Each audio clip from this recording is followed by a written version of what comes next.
여호와는 내게 복을 주시고 너를 지키시기를 원하며 여호와는 그의 얼굴을 내게 비추사 은혜 베푸시기를 원하며 여호와는 그 얼굴을 내게로 향하여 드사 평강 주시기를 원하노라. 아멘. 사도신경으로 우리의 신앙을 고백하도록 하겠습니다. 성경의 제일 처음에 있는 사도신경 세번역으로 같이 고백하도록 하겠습니다. 나는 전능하신 아버지 하나님 천지의 창조주를 믿습니다. 나는 그의 유일하신 아들 우리 주 예수 그리스도를 믿습니다. 그는 성령으로 잉태되어 동정녀 마리아에게서 나시고 본디오 빌라도에게 고난을 받아 십자가에 못 박혀 죽으시고 장사된 지 사흘 만에 죽은 자 가운데서 다시 살아나셨으며 하늘에 오르시어 전능하신 아버지 하나님 우편에 앉아 계시다가 거기로부터 살아있는 자와 죽은 자를 심판하러 오십니다. 나는 성령을 믿으며 거룩한 공교회와 성도의 교제와 죄를 용서받는 것과 몸의 부활과 영생을 믿습니다. 아멘. 찬양하겠습니다.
교동문으로 함께 우리가 신앙을 고백하기를 원합니다.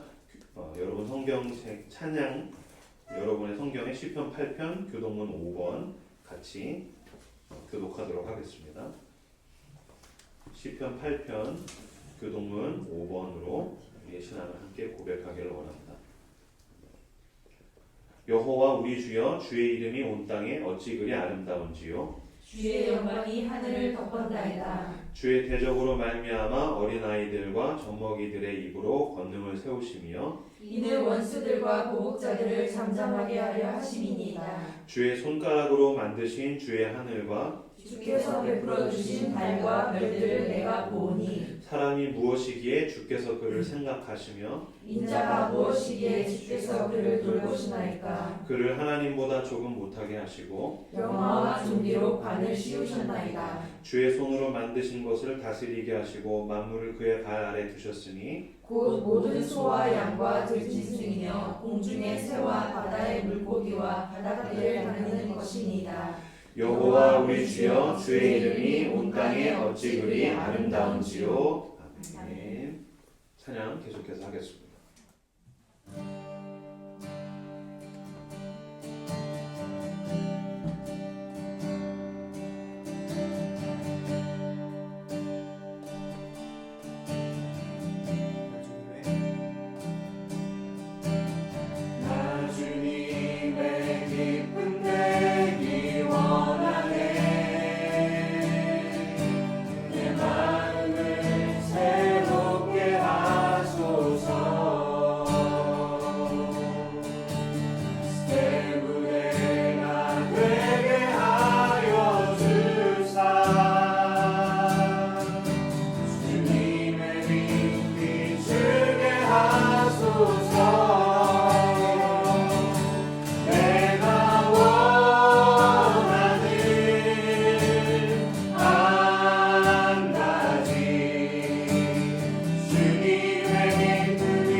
시간 함께 기도하길 원합니다. 하나님, 내 삶이 주님의 기쁨이 되게 하여 주옵소서. 내가 세상을 살아갈 때에 내가 나의 기쁨을 키우고 내가 사람들의 기쁨이 되며 내가 원하는 세상의 기쁨이 되는 것이 아니라 내가 오직 하나님의 기쁨이 되기 위하여서 살아가는 내가 되게 하여 주시옵소서로 함께 간절하게 기도하길 원합니다. 기도하겠습니다. 주여 아버지, 온전히 우리가 주님의 기쁨이 되기를 원합니다. 아버지, 정말로 이 어둠이 더욱더 짙어질수록 아버지 어디에 빛이 있는가를 내가 바라보게 됩니다. 아버지, 내 삶이 어디로 가야 하는가를 내가 더욱더 고민하며 진지한 고민 앞에 내가 부딪히게 해주시니 감사합니다. 아버지, 이제는 내가 주의 말씀 앞에 서게 됩니다. 아버지, 주의 빛이 비칠 때에 아버지 어둠을 깨닫지 못하겠지만 나는 그리스도의 빛 가운데로 나가길 원하며 예수의 빛으로 말미암아 아버지 그 요한복음에서 창조의 역사가 나에게 나타나기를 원합니다. 주여 아버지, 이 세상이 더욱더 어두워질수록 아버지 우리는 더욱더 빛으로 거하는 자가 되게 해주시고 빛을 추구하는 자가들이 되게 하여 주옵소서. 아버지, 우리가 그리스도의 빛을 향해서 나아가게 하여 주옵소서. 아버지, 어둠이 더욱더 짙어질수록 어디에 빛이 있는가를 더욱더 고민하며 추구하게 해주셔서 감사합니다. 빛이 어둠에 빛이 돼 어둠이 깨닫지 못하더라라는 그 요한복음의 말씀처럼 어둠이 짙어질수록 그 그리스도의 빛된 그 생명을 향하여서 더욱더 가까이 나아가는 하나님의 백성들 다 되게 하여 주시옵소서.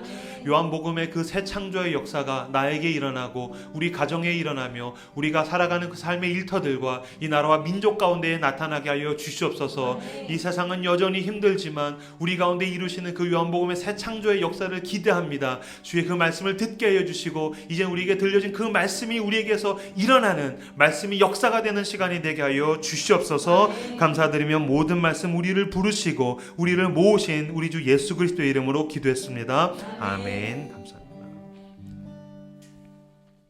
함께 나누실 말씀은 요한복음 2장 1절에서 11절까지입니다. 번갈아서 교독하도록 하겠습니다. 요한복음 2장 1절에서 11절까지 말씀입니다. 사흘째 되던 날 갈릴리 가나에 혼례가 있어 예수의 어머니도 거기 계시고 포도주가 떨어진지라 예수의 어머니가 예수에게 이르되 저들에게 포도주가 없다 하니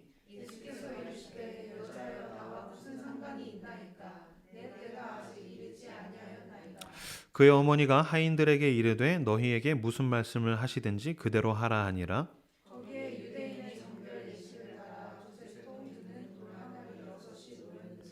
예수께서 그들에게 이르시되 항아리에 물을 채우라 하신즉 아귀까지 채우니 연회장은 물로 된 포도주를 맛보고도 어디서 났는지 알지 못하되 물도온 하인들은 알더라. 연회장이 신랑을 불러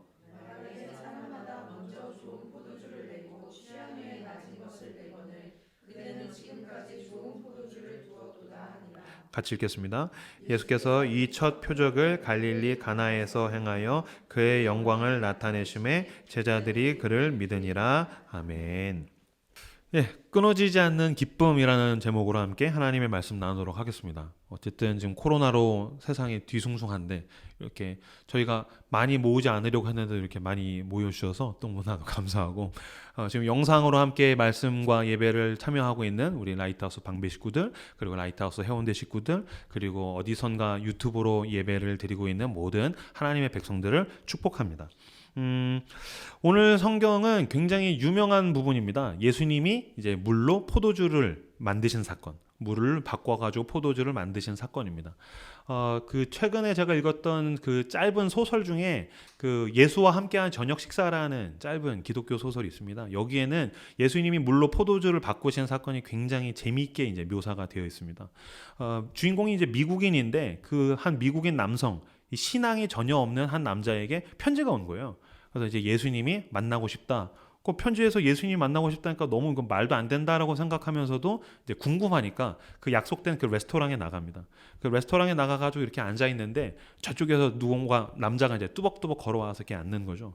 그래서 진짜 당신 예수냐? 그러니까 내가 그 성경에 있는 예수다. 그래서 믿을 수가 없잖아요. 그래서 어떻게 예수가 이렇게 생겼냐? 그럼 나 이렇게 생겼다. 그러면 뭔가 이렇게 예수라는 증거라는 게 있어야 되는 거 아니냐? 뭐 기적을 일으킨다든지 그래서 뭘 원하냐? 그랬더니 뭐 내가 알기로는 뭐 물 위를 걷기도 하고 뭐 물을 포도주로 바꾼다던데 뭐 그런 걸 해볼 수 있냐? 그랬더니 그 레스토랑에 앉은 예수님이 그 자리에서 여기요 웨이터 해서 웨이터가 오니까 여기 있는 물을 포도주로 바꿔주세요 하니까 웨이터가 물을 포도주로 바꿔주는 장면이 나옵니다. 그래서 물을 포도주로 바꿨으니까 됐냐? 뭐 이렇게 이제 우스갯소리가 나오는데 예수님이 물을 포도주로 바꾼 거는 그냥 이렇게 주문을 해가지고 바꾼 정도가 아니죠. 어떤 존재와 성분을 바꾸는 사건입니다. 그러니까 이제 물이 H2O인데 그거를 가지고서 그것을 재료로 삼아가지고 예수님이 이제 포도주로 만드신 사건, 그 사건이 바로 오늘에 이제 나온 오늘 우리가 함께 나눈 그 말씀의 본문입니다. 예수님이 물을 포도주로 바꿨는데 이것은 굉장히 초자연적인 사건입니다. 이게 과학으로 설명이 안 됩니다. 그래서 이제 어떤 기적, 어떤 이적이라고 볼 수 있겠죠. 미라클, 초자연적인 능력을 예수님이 행하셨습니다. 근데 단순히 그냥 초자연적인 기적으로 이 본문을 해석하면은 안 됩니다. 왜냐면 그냥 물을 포도주로 바꿨다. 어떤 혼인잔치에 포도주가 떨어져가지고 예수님이 물을 포도주로 바꿨다. 그러면 거기서 우리가 얻을 수 있는 교훈은 예수님은 어떤 와인, 어떤 장인인가? 프랑스에서 최고급 와인을 만드는 사람보다 더 뛰어난 와인을 만드시는 분이신가? 아니면 그냥 물리적인 기쁨이 떨어졌을 때 예수님은 그 물리적인 기쁨을 연장하시는 분 수준인가? 그 정도로 우리가 볼 수 없습니다. 왜냐하면 오늘 본문의 그 11절 때문에 그렇습니다. 요한복음 2장 11절 말씀을 같이 한번 읽어보도록 하겠습니다. 읽겠습니다. 시작.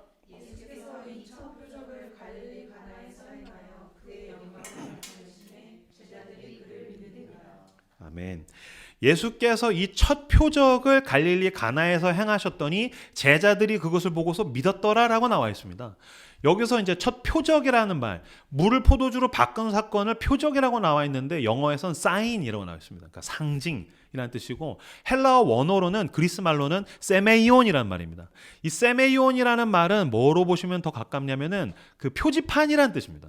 그러니까 표지판이란 게 무엇이죠? 한 그림이 있는데 이 그림이 뭔가 상징하는 속뜻이 있다는 것입니다. 뭐를 생각하시면 더 쉽냐면 그 엘리베이터 앞에 가면 작은 그림이 있죠. 작은 그림에 그 졸라맨 같은 한 남자가 이렇게 벽에 기대 있죠. 그 그림을 보고서 웬 남자가 벽에 기대 있군이라고 이해하지 않습니다. 왜냐하면 그것은 세메이온, 그것이 상징하고 있는 그림이 있기 때문이죠. 뜻이 있기 때문입니다. 무슨 뜻입니까? 엘리베이터에 기대지 마라라는 세메이온, 속뜻이 있다라는 것이죠. 그러니까 마찬가지로 오늘 예수님이 물을 포도주로 바꿨다라는 것은 세메이온, 어떤 그것이 지시하고 있는 속뜻이 있다. 그것이 의미하고 있는 사인, 속뜻과 상징이 있다라는 것입니다. 그것을 보고서 제자들이 믿었을 때, 와, 예수님은 와인을 기가 막히게 만드시는 분이야. 프랑스에서 100년이 넘은 와인을 만드는 것보다 더 좋은 와인을 만드시는 분이야. 이 정도로 믿은 게 아니라 제자들은 그를 메시아, 그리스도, 그분은 구원자다라는 것을 믿었다라는 것입니다.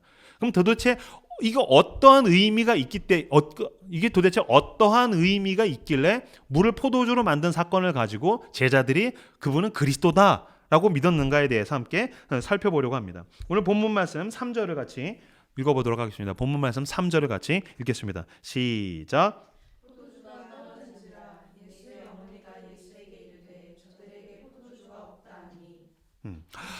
먼저 예수님의 어떤 먼 친척에게 결혼식이 있었던 것 같습니다.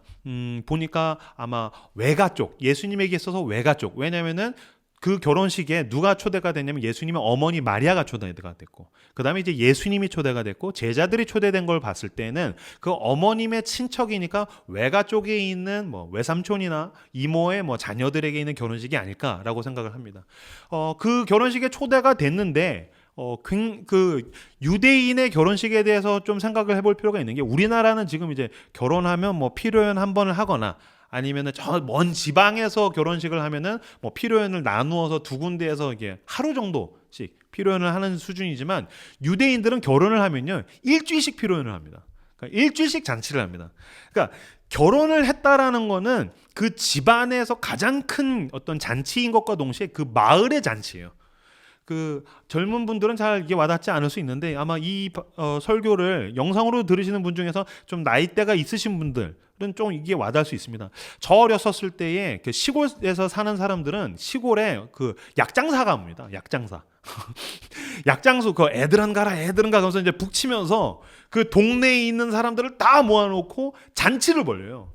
커다란 텐트, 한 100명, 200명 정도가 들어가는 큰 텐트를 치고서 저녁이 되면 온 동네의 할머니, 할아버지, 젊은이들, 애들이 다 모여가지고서 그 약장사들이 부르는 노래, 이제 그거에 맞춰서 막 할머니들 춤추고 노래하고 또 연극도 보여주고, 그렇게 그 모든 무대가 끝나고 나면 이제 약을 팝니다. 그때 약을 파는 거예요. 그래서 그게 그 이제 저녁 나절이 되면 농사 짓던 분들이 다 옹기종기 그 약장사가 하는 그 무대가 있는 텐트로 모여듭니다. 그게 거의 한 달여간 갔던 기억이 제게도 있거든요. 뭐 한 달은 아니더라도 한 2주간 갔는데 거의 그런 거라고 생각하면 됩니다. 그러니까 어떤 마을에서 결혼을 했다는 건 일주일 넘게 그 마을의 잔치인 거예요. 하루 일과가 끝나면 그 결혼식을 하는, 그 결혼 잔치가 벌어진 곳을 향해서 모두가 모여드는 거예요.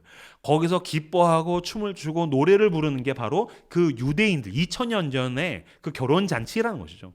근데 그때의 포도주가 끊어졌다라는 것은 어마어마한 대재앙인 것입니다. 그러니까 만약에 이게 지금 일주일 간다라 그랬을 때 한 사흘 정도 갔는데 포도주가 끊어졌다라는 거는 나머지 그 4일 정도에 대한 그 기쁨을 빼앗기는 것이죠. 아니 도대체 이 집안은 어떻게 준비를 했길래 포도주가 끊어졌느냐. 온 마을에서 축복을 받기는커녕 어떤 저주를 받을 수도 있는 것이고요. 지금도 여러분 중동 지역에서 가장 두려운 것은 무엇이냐면 그 가문의 수치입니다. 아시죠? 그래서 지금도 어떤 가문의 수치를 안겨주는 어떤 딸에 대해서는 어떤 집안에서 직접 살해를 하는 이제 그런 일이 있을 정도니까요. 그 중동 지역에서 사람들이 가장 두렵게 여기는 게 가문의 수치인데, 포도주가 끊어졌다는 것은 굉장한 수치를 그 집안이 당하게 되었다라는 것입니다. 그러니까 오늘 본문에서 지금 3절에서 포도주가 떨어진지라라는 것은 그냥 결혼식에 갔는데 탕수육이 떨어졌네, 연어 샐러드가 떨어졌네, 뭐 불고기가 떨어졌네, 스테이크가 떨어졌네, 그 수준이 아니라, 그 수준이었으면 성경에서 기록하지가 않았겠죠. 포도주가 떨어진지라는 것은 그 집안에 굉장한 재앙이 올 것을 암시하는 대목이라는 것입니다. 우리의 인생 가운데에 이 포도주가 떨어지는 날이 옵니다. 어떤 재앙이 엄습하는 날이 온다는 것입니다. 오늘 본문에서 보면은 이 포도주가 떨어지는 부분에 대해서 참 재밌죠. 누구에 대해서도 원인을 추궁하고 있지 않습니다. 그 부부가 결혼 준비를 엉터리로 했어. 포도주가 떨어져 버렸어. 그 부모가 재산을 차곡차곡 쌓아놓지 못했어. 그래서 포도주가 떨어져 버렸어. 하객들이 포도주를 엄청나게 먹어버렸어. 그래서 포도주가 떨어졌어. 연회장, 그 잔치의 디렉터가 엉망진창이었어. 그래서 포도주가 떨어졌어라고 그 누구의 원인에 대해서도 추궁하지 않습니다. 그냥 무미건조하게 포도주가 떨어졌다. 그냥 그 상황에 대해서 이야기하는 것입니다. 왜 그렇습니까? 그것은 어떤 인생에서의 비극 같은 것은 어디선가 닥쳐오는 것이기 때문입니다. 어떤 어둠은 저편에서 우리에게 닥쳐오는 것입니다. 예수를 믿는 사람들이 다 경험했을 것입니다. 은혜가 저편에서 우리에게 닥쳐오듯이, 거부할 수 없는 그 하나님의 주권적인 은혜가 나를 그냥 휘감아 오듯이 인생에서의 비극, 인생에서의 어둠, 인생에서의 고통도 마찬가지입니다. 어디선가 닥쳐오는 것입니다. 대비한다고 되는 것이 아닙니다. 준비한다고 되는 것이 아닙니다. 인력으로 막아낼 수 있는 것이 아닙니다. 여기저기 사방팔방 다 막으면 어디선가 또 다른 어둠이 우리에게 닥쳐오는 것입니다. 그래서 우리가 포도주가 떨어진지라라는 것에서 살펴볼 수 있는 것은 뭐냐면, 우리의 인생에 내가 이어갈 수 없는 그 기쁨의 날, 우리는 가장 큰 기쁨조차 이어갈 수 없는 존재, 그죠? 결혼식이라는 자기 인생에서 가장 큰 기쁨의 날에 그 기쁨을 이어가야 할 포도주가 떨어지는 존재가 바로 우리라는 것입니다. 그러고 보면 그렇지 않습니까? 결혼식 할 때, 신랑 입장할 때, 와, 이 기쁨, 이 커다란 기쁨. 근데 우리는 그 기쁨을 몇 년간 이어가지 못합니다. 자식이 태어났을 때 모두 다 다짐합니다. 내가 아빠가 너를 위해서 목숨을 다 줄게. 목숨을 다 주기는요, 3시간 안고 있으면 집어 던지고 싶어집니다. 그렇죠? 하나님, 나를 이 직장에 들어가게 해주시면, 주님, 내가 이 직장을 위해서 목숨을 걸겠습니다. 목숨을 못 겁니다. 그 기쁨을 우리는 이어가지 못합니다. 우리는 우리에게 있는 이 기쁨을 이어갈 수 없는 존재.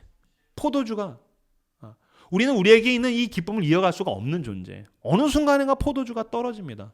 이것은 우리가 보험을 들지 않았기 때문도 아니고, 적금을 들지 않았기 때문도 아니고, 우리가 연금이 부족해서 그런 것이 아닙니다. 우리가 운동을 성실하게 하지 않았기 때문도 아니고, 내가 남들보다 게을러서 그런 것이 아닙니다. 그냥 3절에서의 무미건조한 그 말씀, 포도주가 떨어진지라. 그 날이 우리에게 온다는 것입니다. 그 동화 중에 제가 우리 애들에게 동화를 읽어주다가 보니까 동화가 주는 교훈이 무시무시합니다. 아기돼지 삼형제라는 그 동화가 있습니다. 다들 아실 것입니다. 아기돼지 삼형제. 아기돼지 삼형제를 제가 우리 아이들에게 읽어주면서 제가 받은 은혜가 있습니다. 아기돼지 삼형제가 주는 교훈은 벽돌로 된 집을 지어라가 아닙니다. 아기돼지 삼형제가 지푸라기로 집을 짓고, 나무로 집을 짓고, 벽돌로 집을 짓죠. 아기돼지 삼형제라는 이 동화가 주는 교훈은 무엇입니까? 당신이 지푸라기로 집을 짓든지, 나무로 집을 짓든지, 벽돌로 집을 짓든지 동일하게 늑대는 당신의 집에 찾아간다는 것입니다. 뭘로 집을 짓든지 간에 늑대가 우리 집에 쳐들어옵니다. 내가 지푸라기로 집을 져가지고 늑대가 오는 게 아닙니다. 나무로 집을 엉터리로 지었기 때문에 늑대가 오는 게 아닙니다. 벽돌로 집을 지면 늑대가 안 오겠지? 아니요. 무엇으로 집을 짓든 간에 늑대는 당신의 집을 찾아가고야 마는 것입니다. 포도주가 떨어지는 것입니다. 우리는 지금 이 시즌에 우리는 그것을 처절하게, 뼈저리게 온몸으로 느낍니다. 코로나로 인해 가지고 모든 사람이 자기의 미소를 가린 채 마스크를 끼고서 다닙니다. 사람들을 바라볼 때 누구의 미소도 쉽게 바라볼 수 없게 되었습니다. 집 앞에 나가는 게 쉬운 일이 아닙니다. 마스크를 사기 위해서 줄을 서 있습니다. 어떤 사람은 직장을 쉬고, 어떤 사람은 건강을 잃고, 어떤 사람은 어떤 인간관계를 잃고, 그죠? 우리가 인력으로 할 수 없는, 그죠? 포도주가 떨어진지라 늑대가 우리 집에 찾아온 이 기간을 우리가 지금 다 보내고 있는 것입니다. 이것이 누구의 잘못입니까? 방역을 제대로 하지 못한 사람들의 잘못입니까? 정부의 정치인들의 잘못입니까? 어떤 마스크를 사지 못한 우리의 잘못입니까? 아니요. 그냥 포도주가 떨어지는 날이 우리에게 오는 것입니다. 이것이 누구의 잘못입니까? 집단적으로 고의적으로 거짓말을 한 신천지의 잘못일 것입니다. 그러나 그냥 포도주가 떨어지는 날이 당신에게도 우리에게도 온다라는 것입니다. 유대인들에게 있어서 포도주는 단순히 음식 이상이었습니다. 그들이 이야기하는 속담 중에는 이런 속담이 있었습니다. 결혼식에 남편이 신랑이 없을지라도 포도주가 없어서는 안 된다. 결혼식에 남편은 없어도 되지만 포도주가 없는 결혼식은 있을 수가 없다라고 이야기할 정도였습니다. 그러니까 포도주가 떨어졌다라는 것은 단순히 그냥 우리 인생에 어떤 아픔이 닥쳐왔다, 어려움이 닥쳐왔다, 그거보다 더욱더 어떤 영적인 의미를 가지고 있습니다. 만약에 우리가 어떤 문학적인 표현으로서 우리 집에 쌀이 떨어졌어요 라고 그랬을 때 마트를 안 가셨군요 라고 이야기하지 않을 것입니다. 그 집에 쌀이 떨어졌다는 것은 그 집이 어떤 경제적으로 굉장히 어떤 곤궁한 가운데 갔다. 그래서 그 집 가정 자체가 굉장히 지금 경제적으로 어려움에 처했다. 분유가 떨어졌다는 것은 어떤 자녀를 키우는 게 어떤 목에 칼이 들어왔다. 굉장히 지금 급박한 상황 가운데 있다는 것을 표현하기 때문입니다.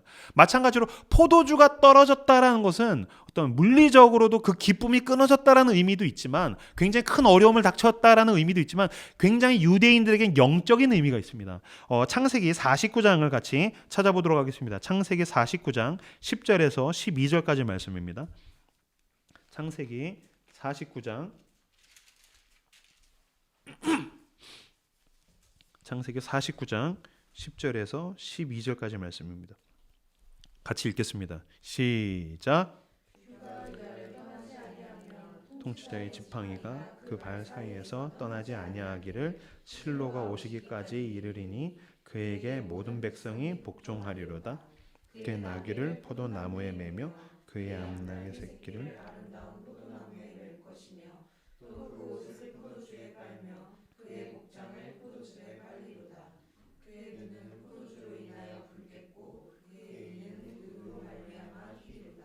아멘. 구약에서 포도주가 의미하는 것은 하나님만이 주시는 새 기쁨을 의미합니다. 어떤 고난 끝에, 어떠한 어려움 끝에, 어떤 인생에서 어떤 감당하기 쉽지 않은 어떤 큰 어두움 끝에 오는 하나님만이 주시는 큰 기쁨, 그걸 포도주라고 이야기합니다. 그래서 창세기 49장 이후로 어떤 구약 내내 포도주라고 했었을 땐 그 포도주는 단순히 술이 아니라 하나님이 주시는 큰 기쁨을 의미한다는 것이죠. 그러니까 결혼식에서 포도주가 있다는 것은 뭐냐면 그 결혼식에 하나님만이 주시는 커다란 그 새 기쁨, 그게 부어진다는 것입니다. 근데 포도주가 끊어졌다는 것은 뭐냐면은 하나님이 주시는 기쁨마저 끊어졌다는 거예요. 그러니까 유대인에게 있어서 포도주가 끊어졌다는 것은 물리적으로도 그렇고 영적으로도 그렇고 굉장한 고통, 굉장한 아픔, 굉장한 어려움, 그것을 의미한다는 것입니다. 그러니까 지금 이 결혼잔치에 포도주가 끊어지게 되었다는 것은 물리적으로든지 영적으로든지 그 가족과 그 결혼을 하게 되는 새 출발을 하는 그 부부와 그 다음에 그 동네 전체에 어떤 물리적으로도 영적으로도 크나큰 아픔이 찾아오게 되었다는 것을 의미한다는 것입니다. 우리에게도 이렇게 물리적으로도 영적으로도 내가 감당하기 쉽지 않은 어려움이 올 때가 있습니다.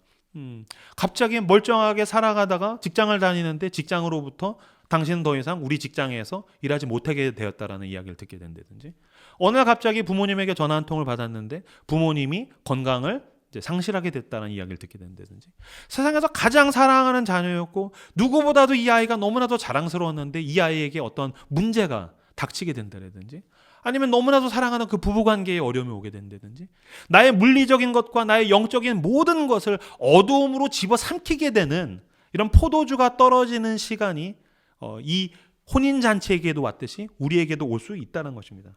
이때에 그 마리아가 그것을 발견하고서는 누구를 찾아갑니까? 그 예수님을 찾아가게 되는 것입니다.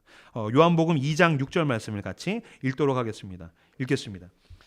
요한복음 2장 6절 말씀 같이 읽겠습니다. 시작.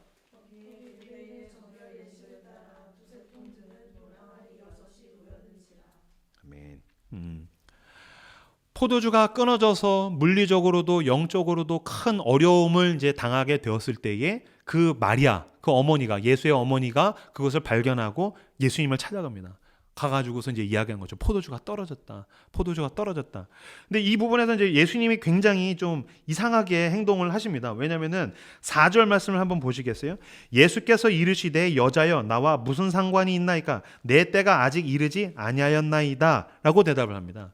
여기에서 이제 성경을 읽으실 때 그 예수님 어머니가 포도주가 떨어졌습니다. 이걸 어떻게 하겠습니까? 라고 했더니 예수님이 그 엄마한테 여자여 라고 이 얘기한 것을 놓고서 이제 막 놀라고 그러시는데 그러실 필요가 없습니다. 왜냐하면 한국 번역에서 이제 여자여라고 해서 아니 도대체 누가 싸가지 없이 엄마를 여자라고 불러?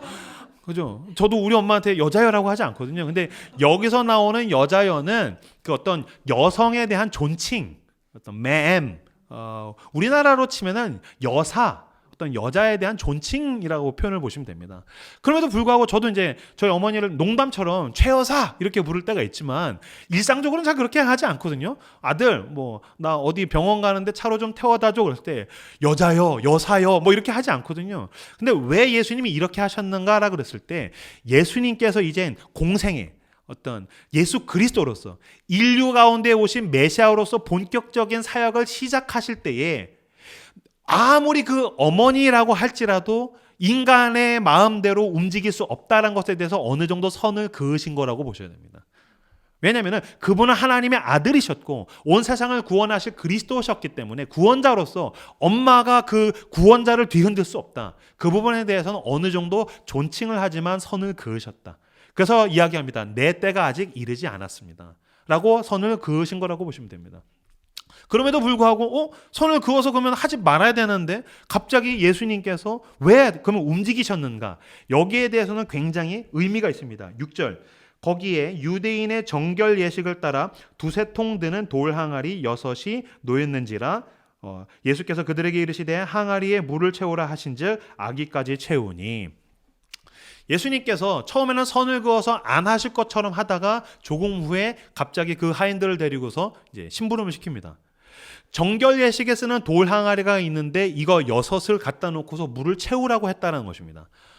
유대인들은 집집마다 이 정결 예식에 쓰는 돌 항아리가 하나씩 있었습니다. 이것에 대해서 이 항아리에 대해서 먼저 설명을 드리면 정결 예식은 뭐냐면은 유대인들은 밥을 먹기 전에 손을 씻어야 됩니다. 이게 손이 때가 묻고 병균이 있어서 씻는 의미도 있겠지만은 이것은 영적인 의미가 있습니다. 뭐냐면은 더러운 손으로 먹는 것뿐만이 아니라 내가 살면서 하나님 앞에 지었던 죄들을 가지고서 그대로 밥을 먹지 않겠다는 것입니다. 그래서 정결 예식에 쓰는 그 항아리에 있는 물에다가 손을 씻는 것은 주님 내 죄를 씻어 주십시오. 어떤 회개의 의미가 있습니다. 그래서 먼저 밥을 먹기 전에 우리가 식사기도를 하듯이 영적으로 하나님 앞에서 자기의 죄에 대해서 회개를 한 다음에 그 정결함을 가지고서 식사를 했다라는 것입니다. 그래서 나중에 마가복음 7장인가요? 나중에 이제 마가복음에 보면 예수님의 제자들이 밥을 먹을 때 그 정결 예식을 따라 손을 씻지 않고서 밥을 먹으니까 바리새인들이 어찌 예수님의 제자들은 정결 예식으로 손을 씻지도 않고 밥을 먹습니까? 그랬더니 예수님이 입으로 들어가는 게 더러운 게 아니라 입에서 나온 게 더럽다라는 이야기를 하는 장면이 뒤에 나옵니다. 그때 나오는 그 정결 예식에 쓰는 그 물이 담긴 항아리가 바로 이 항아리입니다. 이 항아리에 집집마다 항아리가 하나씩 있었었는데 이게 하나에 한 100리터 정도 됩니다. 근데 이제 결혼식을 해야 되니까 손님들이 모이니까 이 항아리를 6개를 모아서 했다라는 것입니다. 이 항아리 6개에다가 물을 가득히 채웠습니다. 그리고 나서 이 물을 떠가지고서 연회장에게 갖다 주라라고 하는 것입니다. 여기서 잠깐 이게 굉장히 아슬아슬한 일 아닙니까? 그죠? 지금 뭐를 푸라고 했습니까? 그 항아리에다가 물을 가득히 채우라고 했습니다. 물을 가득히 채워가지고서 한 600리터의 항아리를 물 채웠습니다. 그죠? 만약에 당신이 하인이라고 생각을 해보세요. 그럼 내가 지금 물을 계속해서 채웠어요. 그럼 난 지금 뭘 채웠어요? 물을 채웠어요. 근데 예수님이 그 이제 물을 가득히 채워놓고선 이 물을 연회장에게 갖다 줘라. 그래서 거기서 파티를 할 수 있도록 그 담당 어떤 파티 잔치의 감독에게 갖다 주라고 합니다. 그럼 당신이 하인이라면 지금 뭘 갖다 줘야 됩니까? 물을 갖다 줘야 되는 겁니다. 그럼 당신이라면 할 수 있겠습니까? 그죠? 참 재밌지 않습니까? 포도주로 바꾼 다음에 그 포도주로 바뀐 것을 갖다 주라고 하지 않았다는 것입니다. 예수님이 뭐를 갖다 주라고 얘기합니까? 물을 갖다 주라고 이야기하신 것입니다. 여러분, 순종은 늘 그렇습니다. 하나님이 일하신 다음에 따라가는 순종이란 세상이 없습니다. 우리는 여전히 믿을 수 없는 일을 당합니다. 그것을 받아들이며 따라가는 것이 순종입니다. 우리는 순종에 대해서 굉장히 많이 오해합니다. 하나님이 일을 행하시면 내가 그것을 따라가겠다. 하나님이 포도주를 만드시면 내가 그것을 갖다 줄게요 라고 합니다. 내 눈앞에 일이 바뀌면 내가 그것을 따라갈게요 라고 이야기합니다. 그것은 순종이 아닙니다. 여전히 그것은 무리입니다. 근데 그것을 연회장에 갖다 주면 나는 매를 맞을 수도 있고 모욕을 당할 수도 있고 어려움을 당할 수도 있습니다. 그런데 그 위험을 감수하며 따라가는 것을 성경은 순종이라고 이야기합니다. 우리가 만약에 하나님 앞에 순종하기를 원한다면 나는 여전히 하나님이 이 물을 포도주라고 믿고 따라줘라라고 했었을 때 여전히 내 앞에서는 물인데 이 물을 가지고서 포도주라고 믿고 한 걸음 한 걸음 두려움 가운데에서 따라가는 것입니다. 여전히 내 눈앞에서는 내 남편이 변하지 않고 우리 가족이 변하지 않고 내 직장이 변하지 않고 내 삶의 상황은 하나도 바뀌지 않았습니다. 여전히 그 리스크, 위험이 그대로 있지만 내 눈에 아무 증거 보이지 않아도 믿음만을 가지고서 한 걸음 한 걸음 따라가는 것입니다. 물을 들고 연회장을 향해서 나아가는 것, 그것을 오늘 성경은 순종, 믿음이라고 이야기했다는 것입니다. 그 믿음이 있는 그 상황을 받아들이고 순복하며 믿음으로 따라가시는 저 여러분들 다 되시길 주의 이름으로 축원합니다. 믿음을 가지고서 그 물을 가지고서 갔더니 그것이 포도주로 변했습니다. 근데 이것은 제가 앞서서 말했듯이 여기엔 세메이온, 표지판이 있습니다. 이것이 나타내는 상징, 예수님은 포도주를 만드는 포도주 와인 장인이다 라는 것보다 더 큰 의미가 있다는 것입니다. 무엇이냐면 정결 예식에 쓰는 물을 포도주로 바꿨다는 것입니다.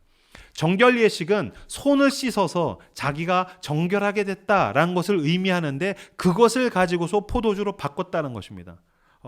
제가 말씀드렸다시피 포도주는 하나님만이 주시는 새 기쁨을 의미합니다. 오직 하나님만이 주시는 새 기쁨. 정결 예식은요, 어떤 종교적인 형식을 의미합니다. 종교적인 예식, 종교적인 습관을 의미합니다. 종교적인 예식과 습관과 형식을 뭐로 바꿨다는 거예요? 하나님만이 주시는 새 기쁨으로 바꿨다는 것입니다. 이것은 무엇을 의미합니까? 그 전에 유대주의, 그 전에 아무리 종교적으로 습관적으로 형식적으로 종교적인 예식으로도 채워지지 않는 새 기쁨을 예수 그리스도만이 주신다는 것입니다.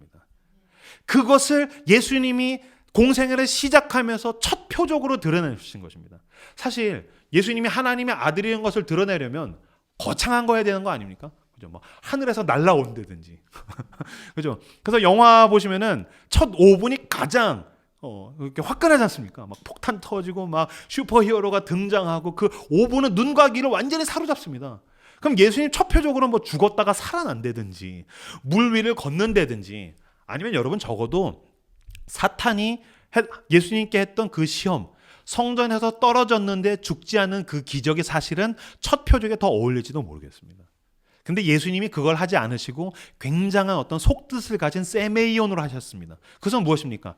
아무런 기쁨이 없이 종교적인 형식과 종교적인 예식과 종교적인 습관, 아무런 기쁨 없이 반복적으로 했던 것, 그것을 바꾸어서 예수 그리스도의 그 보혈의 능력, 그 은혜만을, 그 은혜로 주어지는 그 생명의 기쁨, 그것으로 나는 바꾸는 그리스도다라는 것을 드러내신다는 것입니다. 믿음이란 무엇입니까? 그냥 교회를 다니는 것이 아닙니다. 우리는 사실 이 코로나 기간에, 이 코로나 시즌에 우리는 그것을 너무나도 뜨겁게 마음 가운데서 열망하고 있습니다. 무엇이었습니까? 내가 그 전에 신앙생활 하던 것이 어쩌면 그 종교적인 예식만 반복하고 있었던 것이 아닌가? 습관적으로 그냥 나는 예배당만 왔다 갔다 하던 것이 아닌가? 우리 마음 가운데 있는 뜨거운 열망이 무엇입니까? 주님을 향한 그 뜨거운 은혜입니다. 그 예수 그리스도가 내 안에 올 때 그 생명력, 그 주님이 나를 찾아오셨을 때 그 은혜 가운데서 우리는 예배하고 싶으신 것입니다. 우리는 그 은혜 가운데서 주님께 예배드리고 싶은 것입니다. 예수님이 그 표적을 지금 우리에게 드러내는 것입니다. 나는 종교적인 예식만 반복하던 자들을, 종교성으로 반복하던 자들을 나는 생명의 기쁨으로 바꾸는 자다.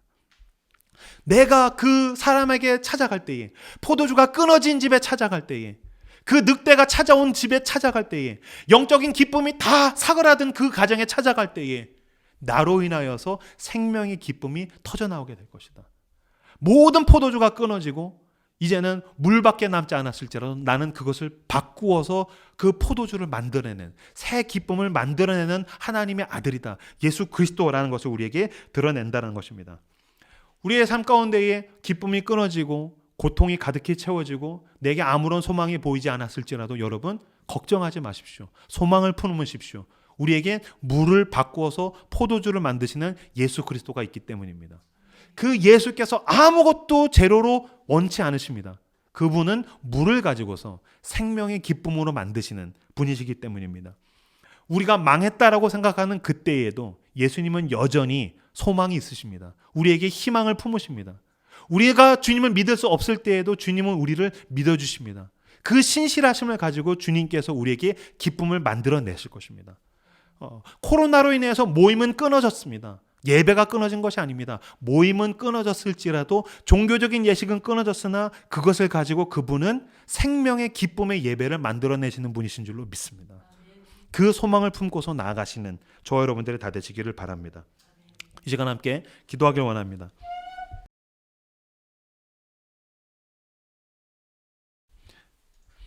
우리는 포도주가 떨어진 혼인잔치와 같은 인생들입니다. 코로나로 인해서 예배로 모이지 못합니다. 그러나 주님은 이것을 재료로 진정한 새 기쁨을 만들어내실 것입니다. 코로나 사태로 인해서 경제적 어려움을 겪는 분들이 계실 것입니다. 당신과 그 가정에 물로 포도주를 만드시는 주님이 함께 하실 것입니다. 우리의 종교적인 예식과 우리의 노력으로 할 수 있는 게 없을 때에 물로 포도주를 만드신 주님이 우리의 소망입니다. 이 시간 함께 기도하기 원합니다. 주여, 내가 주님을 신뢰합니다. 내가 주님을 믿습니다. 주여, 내가 주님을 의지합니다. 주님, 내가 포도주가 끊어졌을 때에 물로 포도주를 만드는 주님만이 주시는 그 새 기쁨이 흘러 넘치는 내가 되게 하여 주옵소서로 함께 간절하게 주님 앞에 기도하며 나아가도록 하겠습니다. 기도하겠습니다. 주여 아버지 감사합니다. 아버지 우리를 붙들어 주옵소서. 포도주가 끊어졌을 때에 아버지 망하는 일만 남았을 거라고 아버지 생각하실 것입니다. 아버지 성경에는 망하는 일만 남았다고 생각하는 사람들이 있습니다. 아버지 주여 은혜를 부어주셔서 아버지 그리스도 안에서 아버지 새 기쁨이 채워지는 우리들 되게 하여 주옵소서.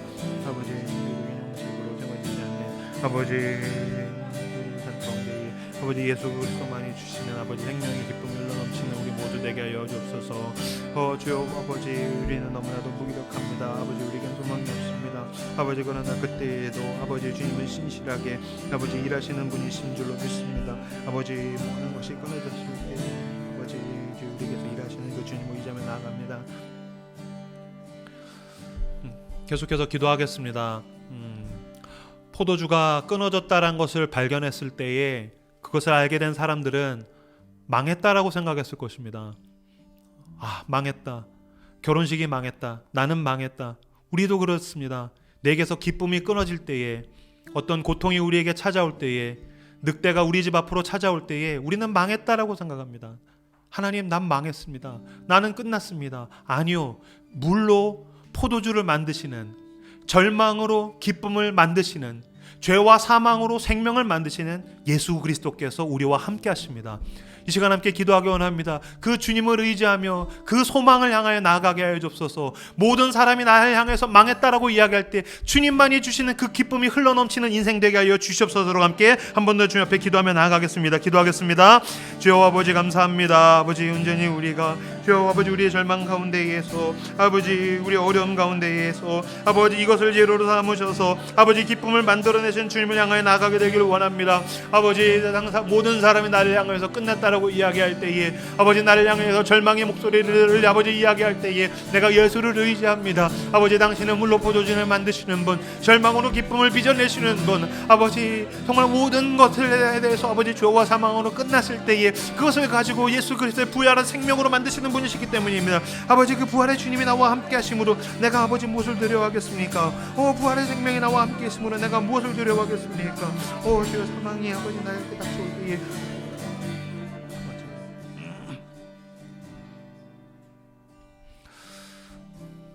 주여 우리의 인생에 포도주가 끊어지는 날이 옵니다. 예기치 않았던 그 두려움과 고통과 절망이 우리를 엄습할 때가 오고 누가 잘못했다라고 손가락질조차 할 수 없어서 더 슬프고 힘든 날들이 우리에게 옵니다.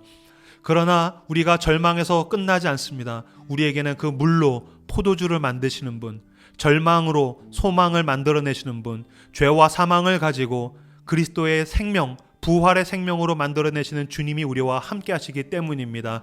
이 부활의 생명으로 그 영원한 기쁨으로 살아가는 하나님의 백성들, 그리스도인들 다 되게 하여 주시옵소서. 감사드리며 예수님 이름으로 기도합니다. 아멘. 함께 찬양하겠습니다.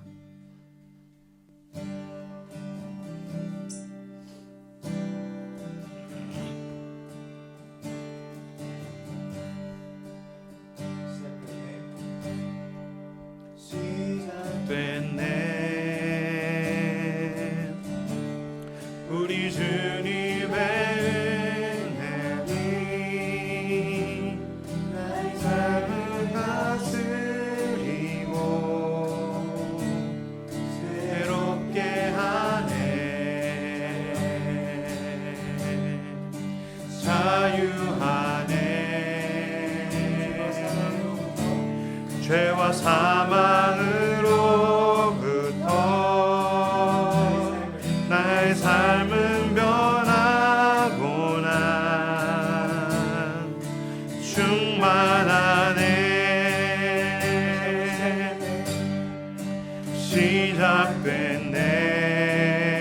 시작됐네 우리 주님의 능력이 나의 삶을 다스리고 새롭게 하네 자유하네 죄와 사망으로부터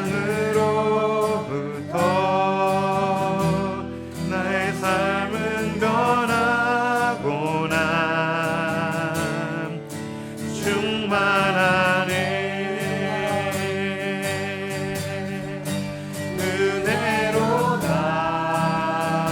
은혜로다 주의 은혜 한량없는 주의 은혜 은혜로다 주의 은혜 변함없는 신실하신 주의 은혜 은혜로다 주의 은혜 한량없는 주의 은혜 은혜로다 주의 은혜 변함없는 신실하신 주의 은혜 이 시간 한 번 더 주님 앞에 기도하길 원합니다. 상황이 어렵습니다. 눈앞에는 포도주가 떨어졌고 우리 집 앞에는 늑대가 찾아왔고 내 눈앞에는 어두운 상황들이 있을지라도 이 시간 함께 기도할 때에 주님, 내가 그 절망에 사로잡히지 않게 하여 주옵소서. 내가 그 불안에 내 영혼이 지배당하지 않게 하여 주옵소서. 나와 함께 하시는 그 예수, 물로 포도주를 만드시는 영원한 기쁨의 근원이신 예수의 생명력이 나와 함께 함으로 주여, 내가 그 은혜를 고백하며 그 은혜를 찬양하며 주님과 함께 동행하는 이번 주 되게 하여 주시옵소서. 여러분 함께 간절하게 주님 앞에 기도하며 나아가도록 하겠습니다. 기도하겠습니다. 주여 아버지, 온전히 우리가 어렵더라도 그 불안에 아버지 사로잡히지 않게 하여 주시옵소서. 아버지, 우리가 절망적인 상황에서 내 영혼이 아버지 그 절망에 사로잡히지 않게 하여 주시옵소서. 아버지, 눈을 뜨게 하여 주옵소서. 영적인 눈을 뜨게 하여 주옵소서. 아버지, 물로 포도주를 만드신 그 주님을 보고 우리가 이제는 주님을 보고 믿게 하여 주시옵소서. 그 세메이온, 그 상징이 우리 가운데 있습니다. 내 삶이 주님의 증거며 아버지, 내가 살아온 나날들이 주님의 증거며 아버지, 우리의 가족과 우리의 교회가 예수 그리스도와 우리 함께 하신다는 그 증거입니다. 주여 아버지, 우리가 주님의 예배를 열망한다는 것이 우리에게 증거입니다. 주여 아버지, 우리가 증거들을 바라보면서 주여 아버지 주님과 함께 동행하게 하여 주옵소서. 기쁨으로 찬양하게 하여 주옵소서. 기쁨으로 주님을 향하여 한 걸음 한 걸음 나가는 우리가 되게 하여 주시옵소서. 주여 아버지, 절망적에서도 아버지, 내가 주님 앞에 아버지 부인할 수 없는 아버지 내 삶의 아버지 증거들이 우리에게 여전히 있습니다. 주여 아버지, 우리가 그것을 바라보며 이제 주님과 함께 나아가게 하여 주옵소서. 주여, 나를 아버지 바꾸신 그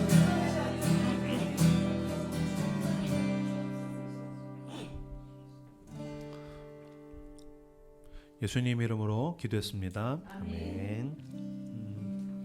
라이트하우스 컴패션 후에 축도로 예배 마치도록 하겠습니다.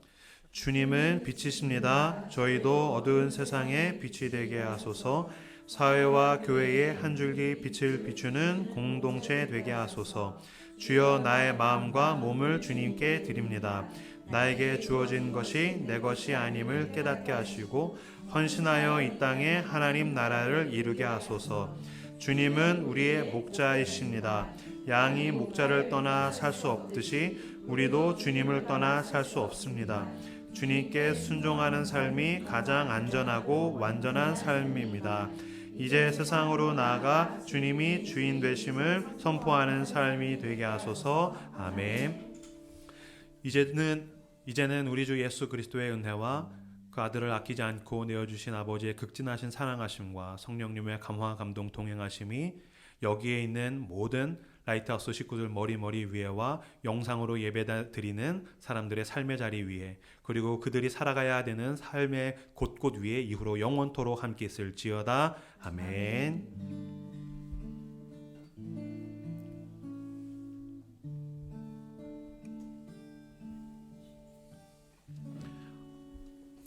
예배를 마치도록 하겠습니다. 수고하셨습니다. 감사합니다. 감사합니다.